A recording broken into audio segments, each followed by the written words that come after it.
on a day like this, Thursday, on a kind of a bloody couple of days, obviously, as you already know if you're listening here. But let me jump on here and let me see, make sure everyone can see. On a kind of a looks like people can hear me over on X. Welcome. We're going to kind of break this down. Market's been open for about 9 minutes. Yeah, on not so great a day. On Nasdaq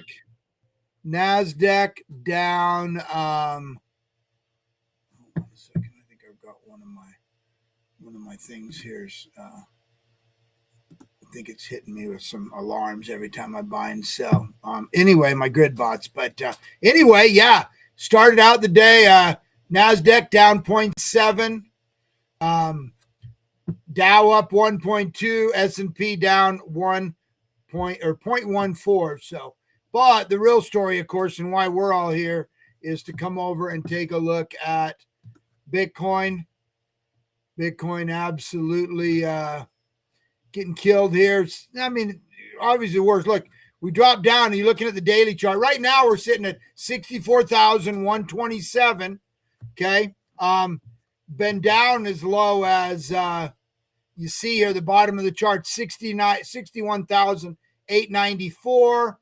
And the reason that's important is because the 200-week moving average, which we will talk about. And but we bounced off of that, came down, and here we are at 64,127. Officially, we're down 4.1% for the day. Ethereum, we have 1,786, 1786. If you're counting in years, that was 10 years after the revolution or the Constitution. Anyway, down 4.5%. XRP, wow, $1.18.2, officially down 4%. Solana, $70.41, officially down 6%. Crazy. Hey, I'm in Heine Coin, GM. Good morning, Mr. Heine, the founder of the Heine Coin, the Heine community. Great show today over on X at 6:30 a.m. Eastern time, 7 days a week, man. Little over 1 year old community doing great things out here. Good to see you, man. Good to see you on a horrible day. I'll tell you, talk about communities. When do you need to be a member of a community? Well, probably no more so than now, where stuff's really going. Yeah, I see Scott as well. He's the other big leader over there in the Heine community, does the show every day. Yeah, Scott, appreciate both of you guys coming in from YouTube. Helps out a lot with my algorithm because I'm new over there. I've been here on X doing my thing, Twitter doing my thing forever, like 38,000 followers. But over on YouTube, I'm a little over 100. I haven't actually checked because I'm just throwing it out there, hoping some people are listening in and joining. A lot of been seeing a lot of support. But yeah, great show today, Scott. Good stuff talking about the market. And speaking of the Heine community and these other communities, maybe these meme coin communities you can get into, different groups. Yeah, you need them. It's good in times like this if you can talk to someone who's been there before.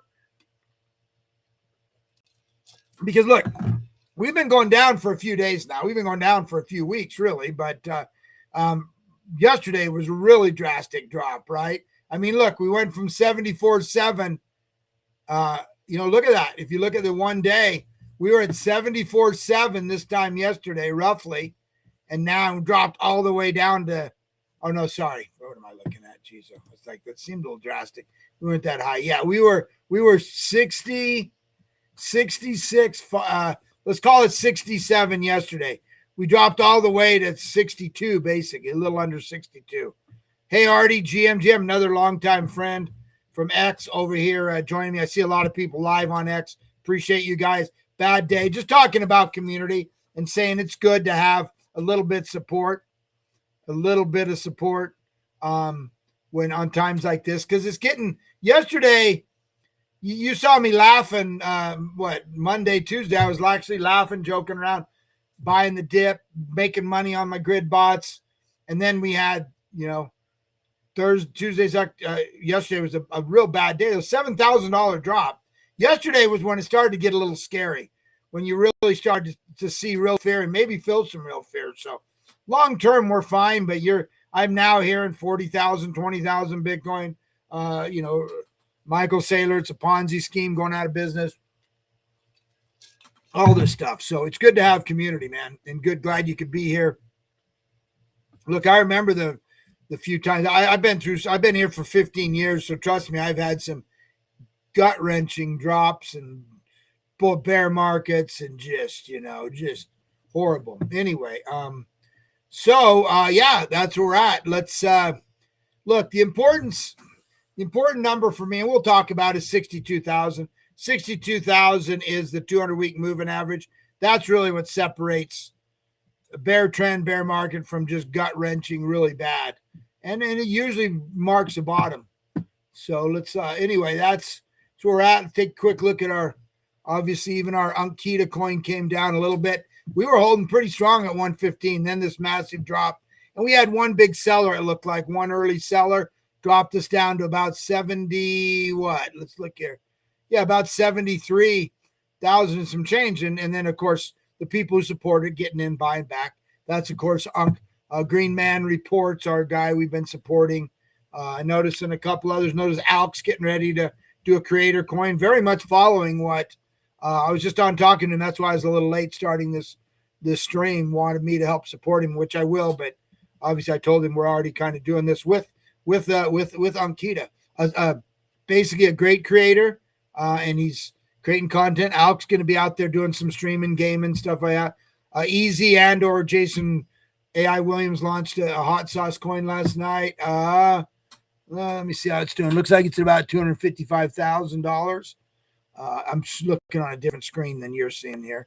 Yeah, 256,000. Anyway,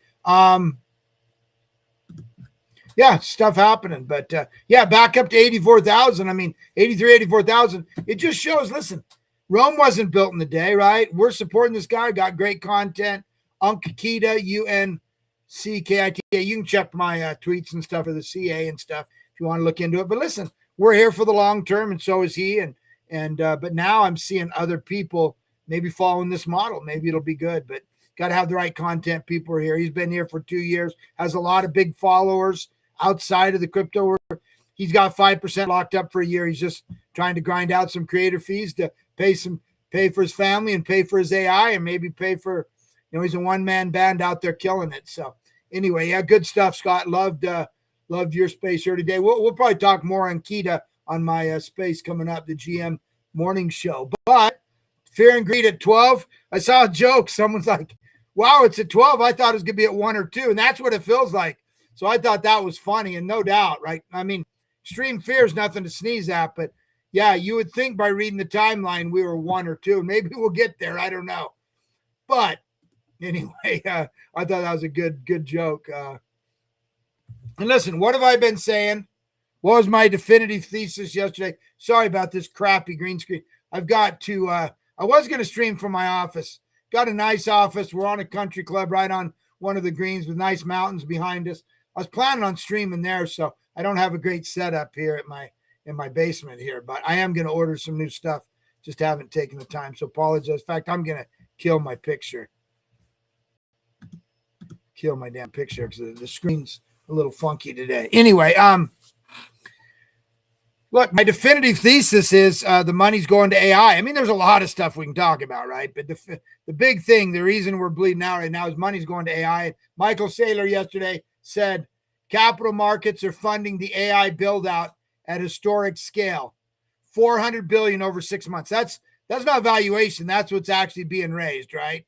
Bitcoin's ETFs have seen a $4 billion outflow since May 14th, pressuring BTC.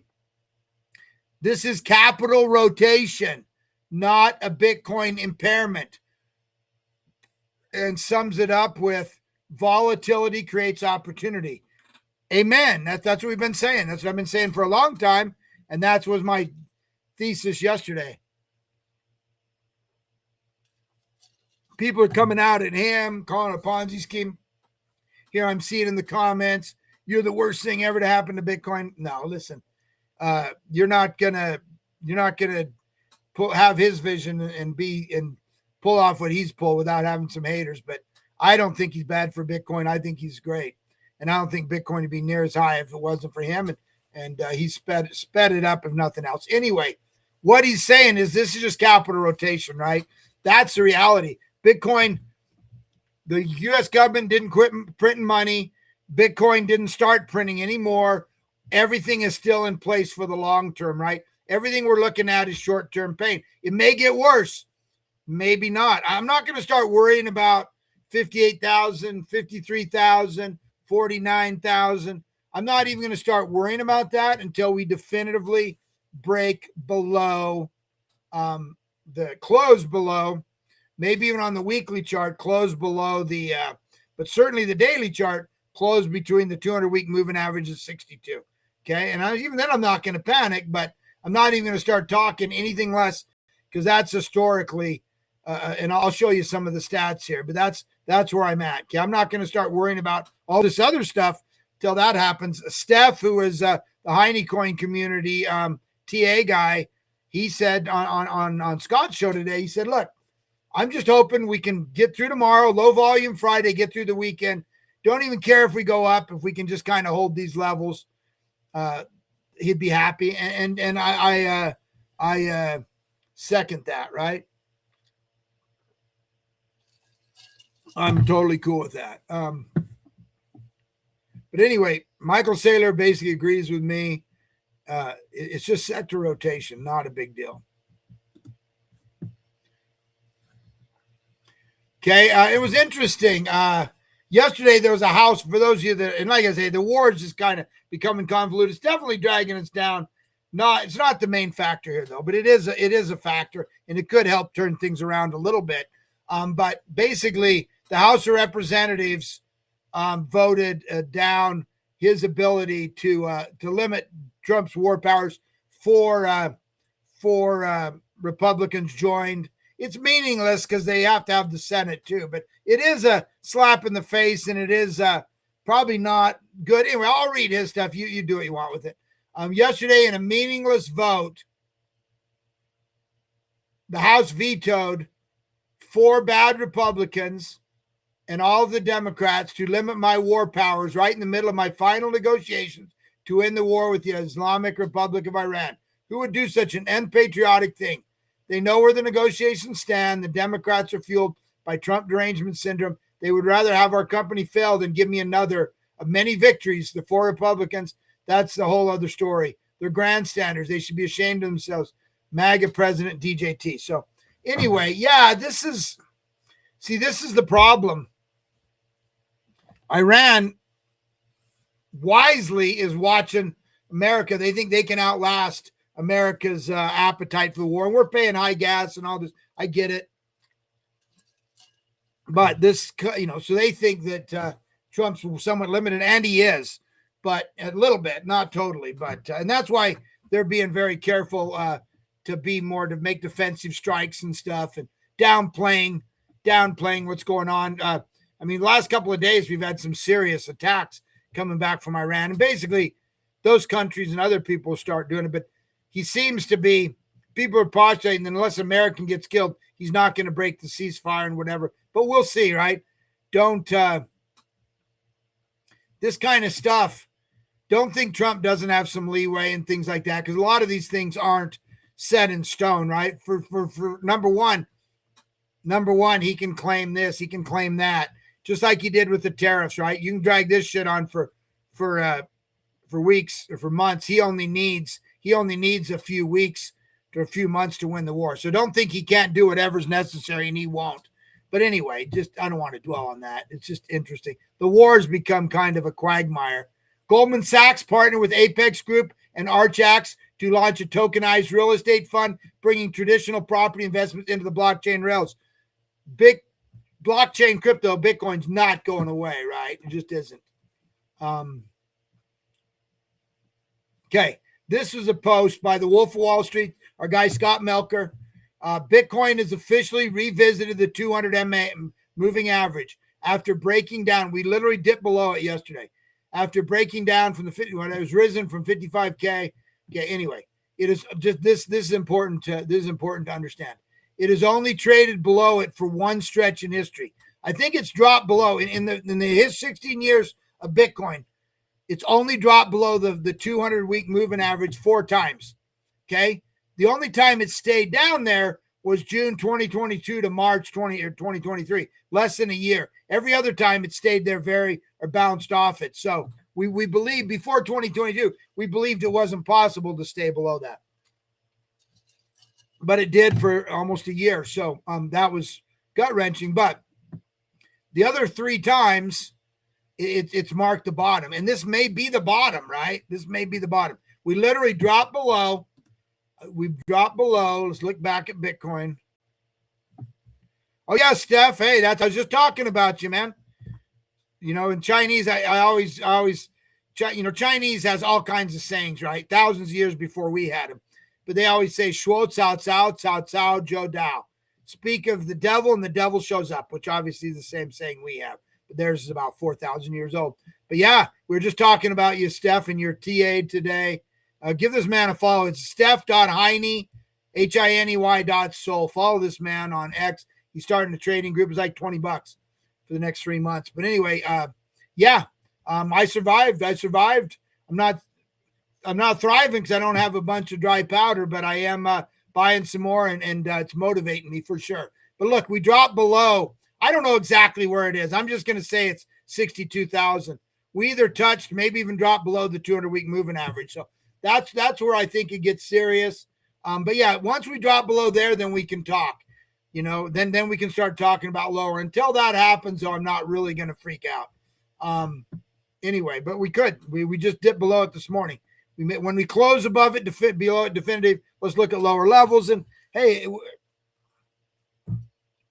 we got a little lower even than we did a few months ago, right? But this might be the bottom, might not. But you know, we have these things now. Like I say, lots of money going over to these IPOs and stuff, but it's not going to stay there forever, right? They're going to get in, they're going to get their money, and it's going to come down. Same thing I told you guys, or at least my theory, when gold and silver, remember, it was crazy. Yeah, lines, people stand in the line in Australia, people stand in line in Dubai trying to buy silver and gold, blah, blah. I said, hey, maybe that was back then. Bitcoin was in the low 60s, mid 60s. I'm like, hey, might be a good time to buy Bitcoin. And it was. Bitcoin went up, gold's done nothing, silver done nothing but come down. Don't buy the tops, right? And sector rotation's a healthy thing. Doesn't change the long-term thesis. Man, I better start talking fast. Yeah, shout out to the New York Jets. Here's Gary V. I guess his plane bought expensive tickets. Plane got delayed. They couldn't get there. He said he doesn't care. Yeah, we've been talking about Gary and NFTs, but it's crazy, man. This made me happy to watch. So shout out to the Jets. I think Scott's a Jets fan as well. I don't know what I am.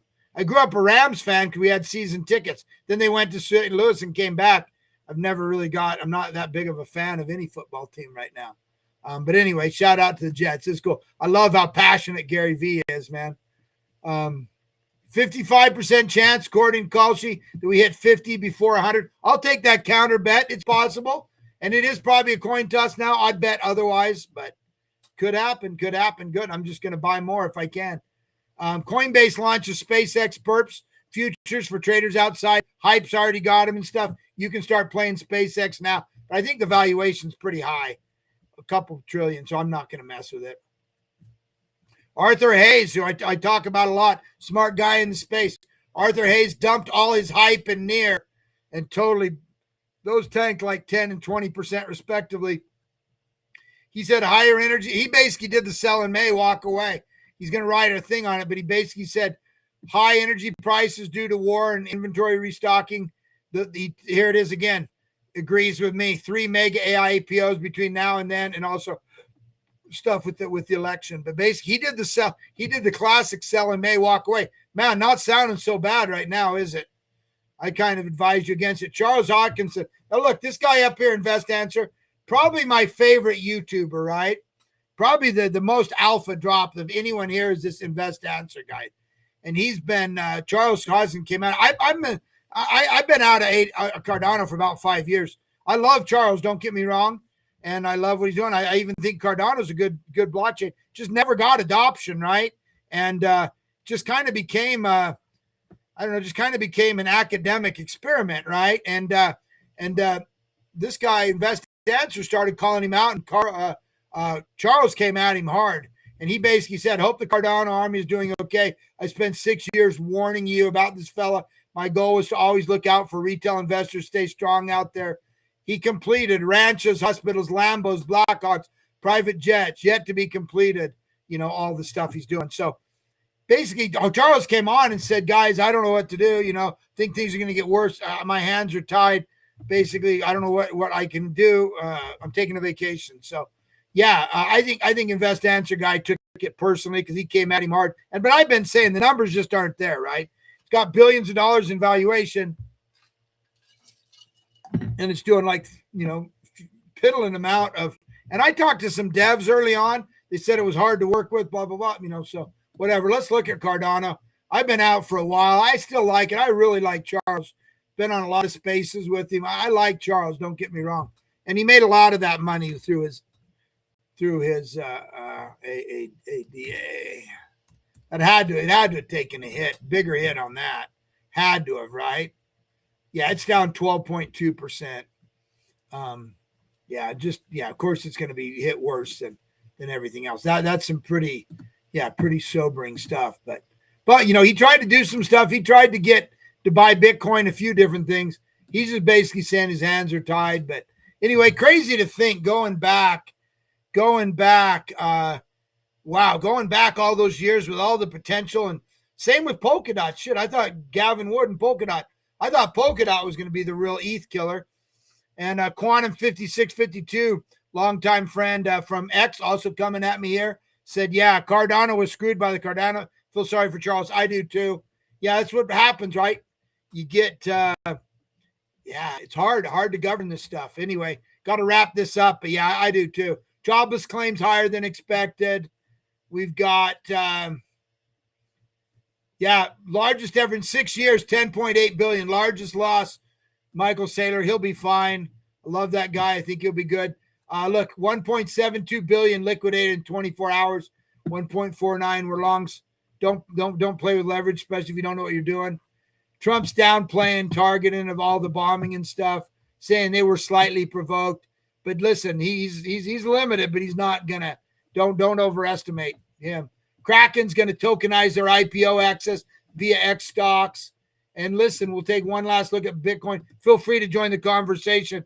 Yeah, Heinecoin, Nix, man, they did it, man. Gary V, crazy out of his mind, even though he couldn't get there and couldn't use his tickets. 64,239. Let's look at it one more time. Let's look at it on the hourly. Yeah, it's doing a little better, right?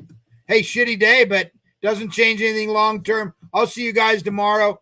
Touch some grass. Don't look. Maybe tequila. Maybe Thursday tequila and Thursday.